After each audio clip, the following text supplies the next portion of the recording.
Hi iris. Hi சித்தி. என்ன சோகமா இருக்க? போர் அடிக்குது சித்தி. போர் அடிக்குதா? சரி, நான் ஒரு மேஜிக் பண்ணிட்டா? ஓகே. இந்த காயினை அழு வைக்க போறேன், ஓகேவா? தொட்டு பாரு, இதுல தண்ணி இருக்கான்ட்டு. இல்ல. சித்தி கையில இருக்கா? தொட்டு பாரு. வர வைக்கிட்டா? அழுதா?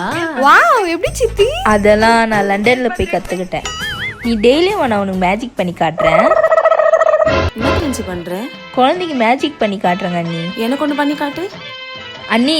அதெல்லாம் சின்ன பசங்க மேஜிக் அண்ணி. போங்க அண்ணி. பண்ணி காட்டு. சரி, வந்து உக்காருங்க. இதுக்கு ஸ்கூல் பசங்கன்னு நினைப்பு. இந்த காயினை அழு வைக்க போறேன். இதுல தண்ணி இருக்கா பாருங்க அண்ணி. இங்க தண்ணி இல்ல, உன் காது பின்னாடி இருக்க பஞ்சுல 1 லிட்டர் தண்ணி இருக்கும்னு நினைக்கிறேன். இப்படிதான் எல்லாரையும் ஏமாத்தின்னு இருக்கியா உன்ன? இது யாரை கூப்பிட்ட மாரி வந்துச்சு.